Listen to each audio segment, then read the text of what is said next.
Hello friends, मेरे YouTube channel भविष्य निर्माण में आपका स्वागत है। यह यूट्यूब चैनल मैंने यूपीपीएससी एग्ज़ाम्स की तैयारी करवाने हेतु बनाया है, जिसमें हमारा फोकस यूपीपीएससी प्री और बीईओ प्री पर रहेगा, जिसमें हम आपको सभी विषयों की वीडियोज़ प्रोवाइड करवाते रहेंगे। आज का हमारा सब्जेक्ट पॉलिटिकल साइंस। आज का हमारा टॉपिक संविधान निर्माण है, जिसमें हम संविधान निर्माण की ऐतिहासिक पृष्ठभूमि के बारे में पढ़ेंगे। जैसे अंग्रेज 1600 ईस्वी में ईस्ट इंडिया कंपनी के रूप में भारत में व्यापार करने के लिए आए थे, लेकिन आगे क्या हुआ कि 1765 में उनको बंगाल और बिहार और उड़ीसा की दीवानी प्राप्त हो गई, जिससे क्या हुआ कि वो व्यापार की बजाय भारत की राजनीति में भी आ गए। व्यापार के साथ साथ भारत की जो राजनीति थी उसमें भी उनका प्रवेश 1765 में हो गया। अब 1857 की क्रांति हुई, जिसमें जो कंपनी का शासन था वो ब्रिटिश की साम्राज्ञी ने अपने सीधे सीधे अपने हाथों में ले लिया 1857 की क्रांति के बाद 1858 में। यह शासन 15 अगस्त 1947 तक चलता रहा। संविधान निर्माण के उद्देश्य से 1946 में एक संविधान सभा का निर्माण किया गया, जिसने संविधान बना के तैयार किया, और यही संविधान 26 जनवरी 1950 को अस्तित्व में आया। परंतु स्वतंत्रता के पश्चात संविधान निर्माण से पहले ब्रिटिश भारत में शासन चलाने हेतु भिन्न भिन्न अधिनियम बनाए गए, जिन अधिनियमों के बारे में हम अभी पढ़ेंगे। संविधान का निर्माण तो संविधान जो हमारा अस्तित्व में आया वो तो 26 जनवरी 1950 में आया आज़ादी के बाद, लेकिन उससे पहले अंग्रेज शासन करते थे।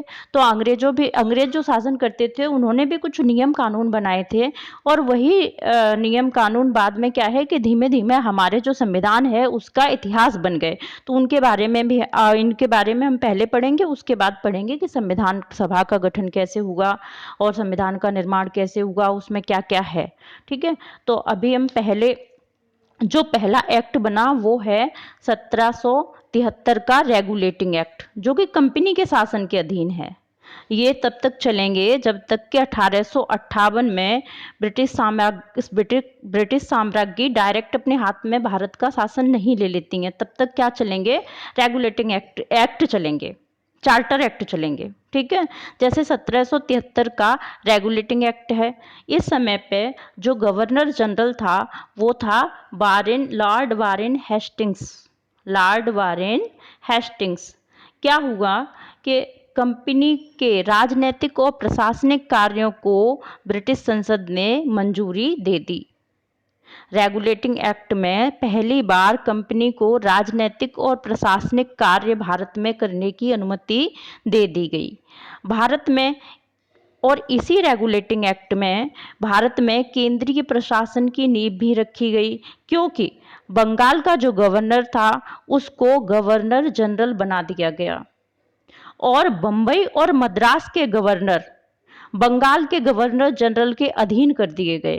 अब यहाँ पे पहले क्या था कि 3 गवर्नर अलग अलग काम करते थे, बंगाल का गवर्नर, बंबई का गवर्नर और मद्रास का गवर्नर। लेकिन यहाँ पे क्या किया कि केंद्रीकरण कर दिया सत्ता का। कैसे किया कि एक बंगाल के गवर्नर को गवर्नर जनरल बना दिया और 2 गवर्नरों को, बंबई और मद्रास के को, उनके अधीन कर दिया गया। तो यहाँ पे क्या हुआ कि केंद्रीकरण हो गया सत्ता का, और यहाँ से केंद्रीकरण स्टार्ट होता है। इसमें हम आगे देखेंगे कि इसी अधिनियम के तहत कलकत्ता में 1974 में उच्चतम न्यायालय की स्थापना की गई। रेगुलेटिंग एक्ट के तहत ही कलकत्ता में 1974 में उच्चतम न्यायालय की स्थापना की गई, जिसमें एक मुख्य न्यायाधीश था और 3 अन्य न्यायाधीश थे। इसी अधिनियम के तहत कोर्ट ऑफ डायरेक्टर्स की स्थापना की गई, जो कि कंपनी की गवर्निंग बॉडी थी। इन्हीं के माध्यम से यहाँ के प्रशासन पे नियंत्रण रखा जाता था। इसके बाद आया 1853 का चार्टर एक्ट, जो कि चार्टर श्रृंखला का अंतिम अधिनियम था, क्योंकि इसके बाद जो भारत का शासन था वो डायरेक्ट ताज के हाथों में चला गया था। इस वजह से ये एक आखिरी चार्टर एक्ट है। इसमें क्या किया गया कि जो भारत का गवर्नर जनरल था उसकी विधायी और प्रशासनिक कार्यों को अलग अलग कर दिया गया। भारत में एक विधान परिषद का गठन किया गया, जो एक छोटी संसद के रूप में काम करती थी। जैसे ब्रिटिश में बड़ी संसद थी, यहाँ पे एक छोटी सी विधान परिषद का निर्माण किया गया, जो एक छोटी संसद के रूप में यहाँ काम करती थी, और इसमें 6 पार्षद जोड़े गए। अब सिविल सेवकों के लिए यहाँ पे एक और विशेष बात हुई कि सिविल सेवकों के लिए खुली प्रतियोगिता की व्यवस्था की गई।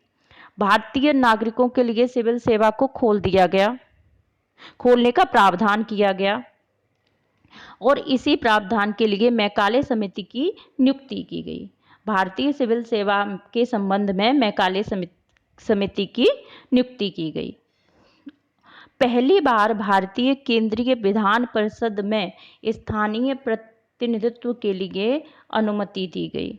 जो भारत का केंद्रीय विधान परिषद था, उसमें यहाँ का भारत का जो स्थानीय प्रतिनिधित्व है उसके लिए अनुमति दी गई पहली बार। तो यहाँ क्या क्या विशेष था जो 1853 का चार्टर एक्ट है, उसमें एक तो गवर्नर जनरल के विधायी और प्रशासनिक कार्यों को अलग अलग कर दिया गया, विधान परिषद का गठन किया गया जो छोटी संसद के रूप में कार्य करता था, सिविल सेवा में खुली प्रतियोगिता की व्यवस्था की गई, और जो सिविल सेवा है उसके लिए मैकाले समिति का गठन किया गया, और पहली बार भारतीय केंद्रीय विधान परिषद में स्थानीय प्रतिनिधित्व की अनुमति दी गई। अब हम आएंगे, यहाँ तक के हो गए हमारे चार्टर एक्ट। इसके बाद में 1857 की क्रांति हुई, और 1857 की क्रांति में ब्रिटिश लोग ये समझ गए कि अब इस तरीके से शासन नहीं चलेगा।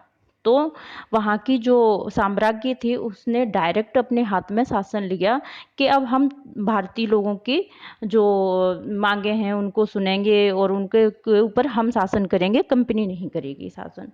तो इस तरीके से अब 1858 से लेके 1947 तक के जो अधिनियम बने, भारत शासन अधिनियम के नाम से बने, उनके बारे में हम थोड़ा थोड़ा पढ़ेंगे, क्योंकि ये अभी हम इतिहास ही पढ़ रहे हैं। जो जहाँ पे कुछ भी मेन पॉइंट हैं वो देखेंगे, जो संविधान का निर्माण है वो अगले पार्ट में पढ़ेंगे।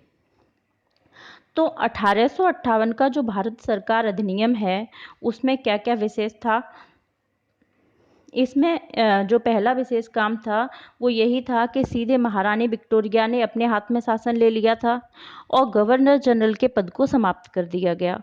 गवर्नर जनरल के पद को समाप्त करके वायसराय का पद गठित किया गया। ये वायसराय कौन होता था? ताज का जो ब्रिटिश वहाँ की साम्राज्ञी थी महारानी विक्टोरिया, उनका प्रतिनिधि माना गया इनको। और प्रथम वायसराय कौन बने? Lord Canning. वही व्यक्ति प्रथम वायसराय बने जो अंतिम गवर्नर जनरल थे। तो अंतिम गवर्नर जनरल कौन थे? Lord Canning. प्रथम वायसराय कौन बने? Lord Canning. अब यहाँ पे क्या हुआ? बोर्ड ऑफ कंट्रोल और कोर्ट ऑफ डायरेक्टर्स को समाप्त कर दिया गया। जो रेगुलेटिंग एक्ट और पिट्स इंडिया एक्ट के तहत ये पद बनाए गए थे, जो बनाई गई थी संस्थाएं, इन दोनों को समाप्त कर दिया गया। इसी के साथ तभी तो द्वैध शासन प्रणाली चालू हुई थी, इसी के साथ द्वैध शासन प्रणाली भी अपने आप समाप्त हो गई। और क्या किया गया? भारत सचिव की नियुक्ति की गई। भारतीय जो प्रशासन था यहाँ का, उस पे सचिव का पूर्ण नियंत्रण किया गया। ये जो भारत सचिव था, ये वहाँ की जो कैबिनेट थी ब्रिटिश, वहाँ का सदस्य होता था, और उसी के प्रति उत्तरदायी होता था। भाई जो जहाँ का सदस्य होगा उसी के प्रति तो उत्तरदायी होगा। अब भारत सचिव की जो परिषद थी, उसको भारत और इंग्लैंड दोनों में मुकदमा करने का अधिकार था। इसके ऊपर भी मुकदमा किया जा सकता था और ये भी मुकदमा कर सकती थी। तो इसमें हमने पढ़ लिया क्या क्या। यहाँ पे 1858 का जो अधिनियम आया, भारत सरकार अधिनियम, उसमें सीधे महारानी विक्टोरिया के हाथ में शासन चला गया। गवर्नर जनरल का पद समाप्त हुआ और वायसराय का पद बना।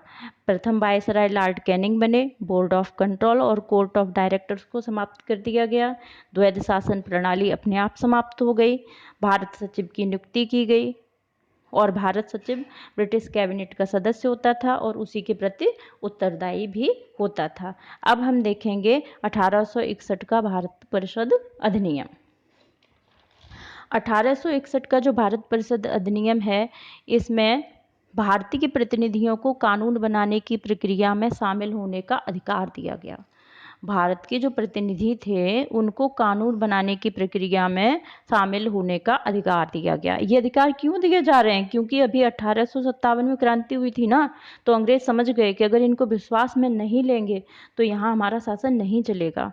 तो इसमें क्या हुआ कि पहली बार 1862 में कैनिंग ने बनारस के राजा और पटियाला के राजा और सर दिनकर राव को विधान परिषद में मनोनीत किया। बनारस के राजा, पटियाला के राजा और सर दिनकर राव को पहली बार विधान परिषद में भारतीय सदस्यों के रूप में नियुक्त किया गया। तो पहली बार यहाँ पे क्या अधिकार मिला कि कानून बनाने की प्रक्रिया है उसमें भारतीय प्रतिनिधियों को सम्मिलित होने का अधिकार मिला। बंगाल और मुंबई प्रेसिडेंसियों को पुनः विधायी शक्तियां दी गईं। इसका मतलब जो विकेंद्रीकरण स्टार्ट हुआ था कब? रेगुलेटिंग एक्ट में, जहां पे बम्बई और इसको बंगाल का जो गवर्नर थे इनको बम्बई और मद्रास के जो गवर्नर थे उनको बंगाल के गवर्नर जनरल के अधीन कर दिया गया था। वो उस प्रक्रिया की उल्टी प्रक्रिया शुरू हो गई। अब यहाँ से इनको अधिकार दोबारा दे दिए गए, तो यहाँ से विकेंद्रीकरण शुरू हो गया सत्ता का। हाँ देखो, रेगुलेटिंग एक्ट की केंद्रीकरण की प्रक्रिया के विपरीत ये प्रक्रिया शुरू हो गई विकेंद्रीकरण की। लॉर्ड कैनिंग द्वारा प्रारंभ की गई पोर्टफोलियो प्रणाली को मान्यता मिल गई। इसी में जो मेन बात 1861 में हुई वो क्या? लॉर्ड कैनिंग की पोर्टफोलियो प्रणाली को मान्यता दी गई और आपातकाल में वायसराय को काउंसिल की संतुति के बिना अध्यादेश जारी करने का अधिकार दे दिया गया। कब? आपातकाल में वायसराय को काउंसिल की संतुति के बिना अध्यादेश जारी करने का अधिकार दे दिया गया, लेकिन ये अध्यादेश केवल 6 महीने तक ही चलता था। अब 1892 का अधिनियम है, इसमें कुछ विशेष है नहीं, एक दो बात है वो बता देते हैं। केंद्रीय और प्रांतीय विधान परिषदों में गैर सरकारी सदस्यों की संख्या बढ़ाई गई। लेकिन बहुमत जो था वो सरकारी सदस्यों का ही रखा गया। सरकारी मतलब अंग्रेज सदस्यों का ही रखा गया। विधान परिषदों को बजट पर बहस करने का भी अधिकार दे दिया गया। अब हम इसमें कुछ विशेष ज़्यादा है नहीं। अब हम पढ़ेंगे 1909 के अधिनियम के बारे में। 1909 के अधिनियम में 2-4 बातें हैं जो इम्पोर्टेंट हैं। देखो यहाँ पे 1909 का जो अधिनियम है इसको हम मार्ले मिंटो सुधार भी कहते हैं। क्या कहते हैं? मार्ले मिंटो सुधार। इसमें जो लॉर्ड मार्ले हैं वो भारत के सचिव हैं और जो मिंटो हैं वो भारत के वायसराय हैं। इसमें क्या क्या हुआ? केंद्रीय व प्रांतीय परिषदों के आकार में वृद्धि की गई। जो प्रांतों में परिषद विधान परिषद थे और जो केंद्रों में विधान परिषद था उनके आकार को बढ़ाया गया। केंद्रीय विधान परिषद में तब 16 सदस्य थे, इससे पहले इनको बढ़ा के 60 कर दिया गया। लेकिन प्रांतों में, चूंकि प्रांतों में अलग अलग संख्या थी हर जगह पे, और प्रांतों में गैर सरकारी सदस्यों के बहुमत की अनुमति दे दी गई। जो गैर सरकारी सदस्य थे या जो अंग्रेज सदस्य नहीं थे उनका भी बहुमत हो सकता था प्रांतों की विधान परिषद में।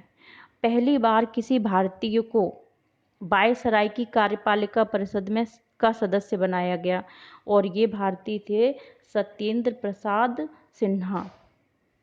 सत्येंद्र प्रसाद सिन्हा पहली बार किसी भारतीय को वायसराय की कार्यपालिका परिषद का सदस्य बनाया गया था और ये पहले भारतीय थे सत्येंद्र प्रसाद सिन्हा। इनको विधि सदस्य बनाया गया था।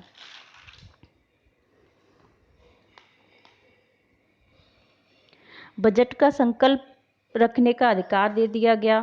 पृथक निर्वाचन के आधार पर मुस्लिमों के लिए अलग से सांप्रदायिक प्रतिनिधित्व का अधिकार दे दिया गया। मतलब मुस्लिम सदस्यों का चुनाव केवल मुस्लिमों के द्वारा ही किया जाएगा। यहीं से सांप्रदायिकता की नींव डाल दी गई भारत में। फूट डालो राज करो की नींव। मुस्लिम जो प्रतिनिधि थे उनका चुनाव केवल मुस्लिम ही कर सकेंगे। उनके लिए पृथक निर्वाचन लागू कर दिया गया 1909 में। जो लॉर्ड मिंटो हैं उनको सांप्रदायिक निर्वाचन का जनक भी कहा गया है इसी वजह से। और यही जो मेन कारण है ये जाके आगे भारत और पाकिस्तान को बंटवा देगा। अब इसमें हमने जो देखा 1909 के अधिनियम में हमने क्या क्या देखा। माल्ले मिंटो सुधार कहा गया इसको। इसमें मिंटो वायसराय हैं और माल्ले भारत सचिव हैं। केंद्रीय और प्रांतीय परिषद हैं, उनके आकार में वृद्धि की गई और प्रांतों में गैर सरकारी सदस्यों का भी बहुमत हो सकता था, इस बात की अनुमति दे दी गई। पहली बार वायसराय की कार्यपालिका परिषद में सत्येंद्र प्रसाद सिन्हा का चयन किया गया और पृथक निर्वाचन मुस्लिमों को दे दिया गया। अब इसके बाद में हम पढ़ेंगे भारत सरकार अधिनियम 1919। भारत सरकार जो अधिनियम 1919 है, इसमें पहली बार भारत को धीमे धीमे क्रमिक रूप से उत्तरदायी शासन की स्थापना का उद्देश्य लिया गया। भारत में मतलब धीमे धीमे यहाँ की सरकार को जनता के प्रति उत्तरदायी बनाने का प्रयास किया जाएगा, ऐसा उद्देश्य लिया गया। और ये जो भारत सरकार अधिनियम 1919 है, ये 1921 में जाके लागू हुआ। इसी को हम मॉन्टेग चेम्सफोर्ड सुधार भी कहते हैं। यहाँ पे मॉन्टेग चेम्सफोर्ड सुधार भी कहा जाता है इसको। यहाँ मॉन्टेग भारत सचिव हैं जबकि चेम्सफोर्ड वायसराय हैं। केंद्रीय और प्रांतीय विषयों की सूची बनाकर मतलब यहाँ पे दो सूचियां बन गई, एक केंद्रीय सूची, दूसरी प्रांतीय सूची। यहाँ पे क्या है, केंद्र को केंद्र की जो सूची में रखे गए विषय पे कानून बनाने का अधिकार दे दिया गया और राज्यों को या प्रांतों को उनकी जो प्रांतीय जो सूची थी उसमें जो विषय थे उनके ऊपर कानून बनाने का अधिकार दे दिया गया। तो यहाँ पे दो सूचियां बन गई और अभी हमारे भारत के संविधान में कितनी सूचियां हैं? 3। तो कौन से अधिनियम में बनी? 1919 में, केंद्रीय सूची और प्रांतीय सूची। प्रांतीय विषयों को फिर दो भागों में बांट दिया गया, एक हस्तांतरित और दूसरे आरक्षित। तो यहाँ पे जैसे ही प्रांतीय विषयों को दो भागों में बांटा गया, हस्तांतरित और आरक्षित में, तो यहाँ पे क्या हुआ कि प्रांतों में द्वैध शासन लागू हो गया। कौन सा शासन लागू हो गया? द्वैध शासन। जो कहाँ पे लागू किया गया था पहले? यहाँ ये हुआ था पिट्स इंडिया एक्ट में, वो अब यहाँ पे दोबारा प्रांतों में लागू कर दिया गया। और पहली बार देश में द्विसदनीय व्यवस्था और प्रत्यक्ष निर्वाचन करवाया गया। मतलब पहली बार देश में जो 2 सदन बनाए गए, द्विसदनीय व्यवस्था लागू की गई और प्रत्यक्ष निर्वाचन करवाया गया। वायसराय की कार्यकारी परिषद में 6 सदस्यों में से 3 का भारतीय होना आवश्यक किया गया, कमांडर इन चीफ को छोड़ के। मतलब वायसराय की जो कार्यकारी परिषद थी उसमें 6 सदस्य थे, उनमें ये निर्धारित किया गया कि इसमें से कम 3 जो सदस्य हैं वो भारतीय होंगे, लेकिन जो कमांडर इन चीफ हैं वो भारतीय नहीं होंगे। अब इसी में जो ये सांप्रदायिक प्रतिनिधित्व स्टार्ट किया गया था 1909 में, मिंटो ने किया था, वो उसी को यहाँ विस्तारित कर दिया गया। यहाँ पे क्या किया गया, सिखों को, भारतीय ईसाइयों को, आंग्ल भारतीयों को और यूरोपियों को पृथक निर्वाचन का अधिकार दे दिया गया। यहाँ इस खाई को और गहरा कर दिया गया। पहले केवल मुस्लिम को दिया गया था, यहाँ पे अब सिखों को, भारतीय ईसाइयों को, आंग्ल भारतीयों को, यूरोपियों को, इनको सबको पृथक निर्वाचन का अधिकार दे दिया गया। और लंदन में भारत के उच्चायुक्त का कार्यालय बनाया गया और भारत के सचिव के कुछ काम भारतीय उच्चायुक्त को दे दिए गए। इसी के आधार पे ये जो भारत शासन अधिनियम 1919 है, इसी के आधार पे 1926 में केंद्रीय लोक सेवा आयोग का गठन किया गया। किसका गठन किया गया? केंद्रीय लोक सेवा आयोग का गठन किया गया। कौन से अधिनियम में के तहत? 1919 के भारतीय शासन अधिनियम 1919 के तहत। अब केंद्रीय बजट व राज्यों के बजट को पृथक कर दिया गया। एक वैधानिक आयोग का गठन किया गया जो 10 वर्ष बाद अपनी जांच रिपोर्ट प्रस्तुत करेगा। जो ये अधिनियम बनाया गया है ना, भारत सरकार अधिनियम 1919, इसके ऊपर एक जांच आयोग बैठा, वैधानिक आयोग बनाया इसके लिए, जो इसका अध्ययन करेगा कि भाई शासन कैसा चला है और कैसा होना चाहिए, और उस का गठन किया गया जो 10 साल बाद अपनी रिपोर्ट देने वाला था। इसी आयोग के तहत साइमन कमीशन भारत आया था। तो हमने इस अधिनियम में क्या क्या प्रमुख देखा, देखो इसमें क्या था कि ये अधिनियम जो भारत शासन अधिनियम 1919 है, ये 1921 में लागू हुआ। इसको मॉन्टेग चेम्सफोर्ड अधिनियम भी कहा जाता है। केंद्रीय और प्रांतीय 2 सूचियां अलग अलग बना दी गई और प्रांतों में द्वैध शासन लागू कर दिया गया। देश में पहली बार द्विसदनीय व्यवस्था बनाई गई, 2 सदन बना दिए गए, और प्रत्यक्ष निर्वाचन भी देश में पहली बार करवाया गया। बहुत कम था, बहुत कम लोगों को अधिकार प्राप्त था, लेकिन फिर भी प्रत्यक्ष निर्वाचन का अधिकार कर दिया गया।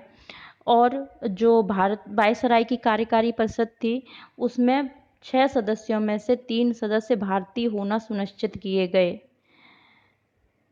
जो सांप्रदायिक प्रतिनिधित्व था उसको बढ़ा दिया गया। लंदन में भारत के उच्चायुक्त का कार्यालय बनाया गया और 1926 में केंद्रीय लोक सेवा आयोग का गठन किया गया। केंद्रीय और राज्य के बजट को पृथक पृथक कर दिया गया। अब हम इनमें पढ़ेंगे जो सबसे ज़्यादा इम्पोर्टेंट है भारत शासन अधिनियम 1935। ये सबसे विस्तृत था, लंबा था। इसमें 321 धाराएं और 10 अनुसूचियां थीं।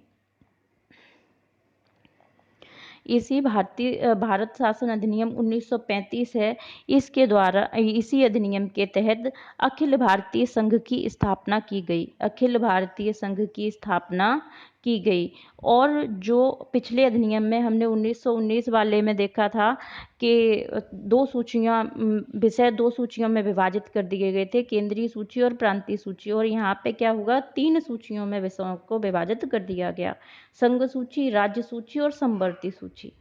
संघ सूची में उस वक्त 59 विषय रखे गए थे, राज्य सूची में 54 विषय और समवर्ती सूची में 36 विषय, और बाकी जो बची हुई जो विषय थे वो वायसराय को दे दिए गए थे। अभी भी तो यही होता है ना, जो बाकी के बचे हुए विषय हैं उनको वो केंद्र में को दे दिए गए हैं। तो ऐसे है, जब संघ सूची पे केंद्र अपने जो नियम थे कानून बनाता था, राज्य सूची पे राज्यों को अधिकार था अपने कानून बनाने का, और समवर्ती सूची पे दोनों को। सूचियों के आधार पर शक्तियों का बंटवारा हो गया, देशी रियासतें इसमें शामिल हुई नहीं इस अधिनियम में। अब प्रांतों में द्वैध शासन की व्यवस्था को समाप्त कर दिया गया। प्रांतों में द्वैध शासन जो 1919 में लागू किया गया था, वो कब समाप्त किया, 1935 के भारत शासन अधिनियम में, और प्रांतीय स्वायत्तता की यहीं से शुरुआत हो गई। अभी तक वायसराय थे उनका ज़्यादा हस्तक्षेप था, लेकिन अब उसको थोड़ा कम किया गया। गवर्नर को राज्य विधान परिषद के मंत्रियों की सलाह पर काम करना आवश्यक हो गया था। मतलब जो राज्य विधान परिषद में मंत्री थे उनकी सलाह लेनी उसको आवश्यक हो गई थी। अब केंद्र में द्वैध शासन प्रणाली लेकिन लागू कर दी गई, राज्यों से हटाई गई द्वैध शासन प्रणाली, केंद्र में लागू की गई। कौन से अधिनियम में, 1935 में, 1935 भारत शासन अधिनियम 1935 में। तो ये अगर पूछा जाए कि कौन से अधिनियम के तहत राज्यों से द्वैध शासन प्रणाली समाप्त की गई थी, तो भारत सरकार अधिनियम 1935। कौन से में केंद्र में शुरुआत की गई थी द्वैध शासन प्रणाली की, तो भारत सरकार अधिनियम 1935। इसी में अधिनियम में क्या हुआ और आगे, 11 राज्यों में से 6 राज्यों में 2 सदन बनाए गए। 11 राज्यों में से 6 राज्यों में 2 सदन बनाए गए, विधानसभा और विधान परिषद। जो विधानसभा 2 सदनों वाले राज्य कौन कौन से थे, बंगाल, बम्बई, मद्रास, बिहार, संयुक्त प्रांत, असम। कौन कौन से थे? बंगाल, बम्बई, मद्रास, बिहार, संयुक्त प्रांत और असम। ये ऐसे राज्य थे जिनमें 2 सदन बनाए गए, विधानसभा और विधान परिषद। इसमें और क्या किया गया? भारत सरकार अधिनियम 1935 में दलित लोगों को, महिलाओं को और मजदूरों के लिए अलग से निर्वाचन की व्यवस्था की गई। वही जो सांप्रदायिक प्रतिनिधित्व था ना, पृथक निर्वाचन की व्यवस्था जो मुस्लिमों के लिए की गई थी 1909 के अधिनियम के तहत, उसको फिर विस्तारित किया गया 1919 के अधिनियम के तहत, जहां सिखों को, आंग्ल भारतीयों को, इनको पृथक निर्वाचन की व्यवस्था की गई थी। अब इस अधिनियम में महिलाओं को, दलितों को और मजदूरों को भी पृथक निर्वाचन के लिए भी पृथक निर्वाचन की व्यवस्था कर दी गई और आगे इसको विस्तारित कर दिया गया। 1935 के अधिनियम के तहत ही भारतीय रिजर्व बैंक की स्थापना हुई। जो केंद्रीय लोक सेवा आयोग था उसकी 1926 में ही बन गया था वो, लेकिन 1935 के अधिनियम के तहत प्रांतीय लोक सेवा आयोगों की स्थापना हुई। कौन से? प्रांतीय लोक सेवा आयोगों की स्थापना हुई। 1937 में संघीय न्यायालय की स्थापना हुई। तो क्या क्या हमने इसमें विशेष पढ़ा था? ये बहुत इम्पोर्टेंट है भारत सरकार अधिनियम 1935, क्योंकि यहाँ से बहुत सारे प्रावधान हैं जो हमारे संविधान में भी आएंगे। जैसे ये बहुत लंबा और विस्तृत एक वो बनाया गया था। तो इसमें क्या है कि इसमें कितनी धाराएं थी? 321, अनुसूचियां 10। इसमें अखिल भारतीय संघ की स्थापना की गई थी। ये प्रश्न आता है कि अखिल भारतीय संघ की स्थापना कब की गई थी? तो अखिल भारतीय संघ की स्थापना 3 सूचियों में विभाजित कर दिए गए विषय, संघ सूची, राज्य सूची, संवर्तीय सूची। और देशी इसमें क्या था? प्रांतों में द्वैध शासन व्यवस्था समाप्त कर दी गई, केंद्र में लागू कर दी गई। 11 राज्यों में से 6 राज्यों में 2 सदनीय व्यवस्था बना दी गई, बंगाल, बम्बई, मद्रास, बिहार, संयुक्त प्रांत, असम। और दलितों, महिलाओं और मजदूरों के लिए पृथक निर्वाचन की व्यवस्था कर दी गई। इसी अधिनियम के तहत भारतीय रिजर्व बैंक की स्थापना हुई, प्रांतीय लोक सेवा आयोग की स्थापना हुई, जिसमें एक प्रांतीय लोक सेवा आयोग एक राज्य के लिए भी काम कर सकता था और संयुक्त रूप से 2 राज्यों के लिए, एक से अधिक राज्यों के लिए भी काम कर सकता था। और 1937 में इसी अधिनियम के तहत संघीय न्यायालय की स्थापना की गई। तो अब हम देखेंगे भारतीय स्वतंत्रता अधिनियम 1947। भारतीय स्वतंत्रता अधिनियम 1947। 20 फरवरी 1947 को जो क्लीमेंट एटली थे, उन्होंने घोषणा की कि 30 जून 1947 को भारत को हम स्वतंत्र कर देंगे। 30 जून 1947 को क्या कर देंगे? भारत को हम स्वतंत्र कर देंगे। लेकिन मुस्लिम लीग को ये बात अच्छी नहीं लगी, क्योंकि उन्होंने अलग से पाकिस्तान की बात तो कही नहीं। तो मुस्लिम लीग ने क्या किया कि आंदोलन कर दिया। अब 3 जून 1947 को ब्रिटिश सरकार ने स्पष्ट किया फिर कि ऐसा है कि 1946 में जो हमने संविधान सभा का गठन करवाया है, उसमें कोई जरूरी, केवल ये उन्हीं लोगों पर लागू रहेगा, बनाया हुआ संविधान, जो इसे मानना चाहेंगे। बाकी कोई जरूरी नहीं है कि इसको सब लोग माने। ये घोषणा कब की गई? 3 जून 1947 को। और 3 जून 1947 को ही माउंटबेटन योजना पेश की गई, जो कांग्रेस और लीग दोनों के द्वारा स्वीकार कर ली गई। 15 अगस्त 1947 को भारत आज़ाद हो गया। भारत का विभाजन भारत का विभाजन हो गया। फिर वायसराय के पद को समाप्त कर दिया गया और दोनों स्वतंत्र जो डोमिनियन राज्य थे, उनमें गवर्नर जनरल के अपने गवर्नर जनरल के पदों का सृजन कर लिया गया।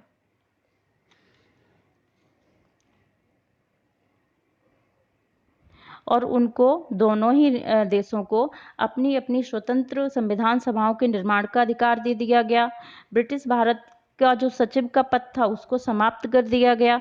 भारतीय रियासतों को स्वतंत्रता दे दी कि जिसमें मिलना चाहें उसमें मिल जाएं, भारत में मिलना चाहें भारत में मिल जाएं, पाकिस्तान में मिलना चाहें पाकिस्तान में मिल जाएं, स्वतंत्र रहना चाहें स्वतंत्र रह जाएं। तो ये हमने यहाँ तक भारत का जो संविधान है उसका जो ऐतिहासिक पृष्ठभूमि है उसको देख लिया है।